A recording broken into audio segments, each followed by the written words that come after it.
کیسے گزر رہی ہے یہ عید، اور یہ عید کیا ہمیں میسج دیتی ہے؟ عید تو عید ہے، یعنی بچپن سے میں کئی دفعہ یہ سوچتا ہوں کہ جو چیز بچپن میں آپ محسوس کرتے تھے اس عمر میں آ کے وہ چیز اس خوشی کو محسوس نہیں کرتے. شاید یہ فرق لگا کہ شاید عمر کے ساتھ خوشیاں تبدیل ہوتی ہیں، لیکن محسوس یہ ہوا کہ حالات کے ساتھ خوشیاں، غم، سکون، یہ چیزیں، حالات، واقعات، یہ ایسی چیزیں جو آپ کے قلب کو یا تسکین دیتے ہیں یا اس کو پریشان کرتے ہیں. ہمارا جو موجودہ صورتحال ہے، عید ڈیفینیٹلی قربانی ہے، لیکن موجودہ صورتحال کی یہ والی عید اللہ تعالیٰ سے دعا ہے کہ اس کو قبول فرماتے ہوئے ہمارے آنے والے جو حالات ہیں ملک کے، وہ اس قدر بہتر ہو جائیں کہ ہم اگلی عیدیں ایسی گزاریں جیسے ہم بچپن میں گزارا کرتے تھے.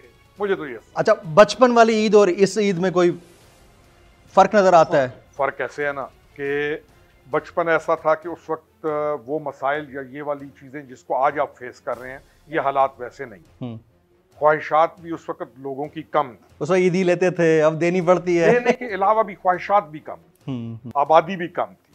آبادی بہت بڑی، خواہشات بھی بہت بڑی. پھر یہ 4G 5G یہ جو چیزیں آ گئیں، موبائل آ گیا، کنیکٹیوٹی کم ہوئی ہے، احساس کم ہوئے. عید الاضحیٰ پر قربانی کے لیے احتیاطی تدابیر. قربانی کرتے وقت صفائی ستھرائی کا خاص خیال رکھیں. تجربہ کار شخص سے جانور ذبح کروائیں. جانور کو احتیاط کے ساتھ زمین پر گرائیں. جانور ذبح کرتے وقت اپنے آپ کو زخم لگنے سے بچائیں. قربانی کرتے وقت تمام اسلامی اصولوں کو ملحوظ خاطر رکھیں. قربانی کے بعد خون پر چونا ڈالیں. قربانی کے علائشوں اور باقیات کو کھلی جگہ پر نہ ڈالیں. جانوروں کے فضلے اور علائشوں کو محفوظ طریقے سے تلف کریں.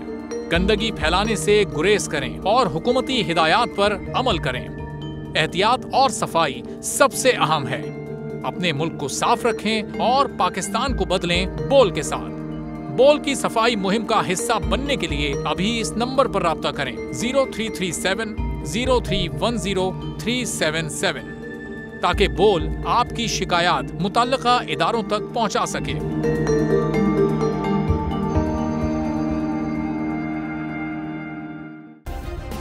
سبسکرائب کریں اور بیل دبائیں تاکہ کوئی خبر رہ نہ جائے.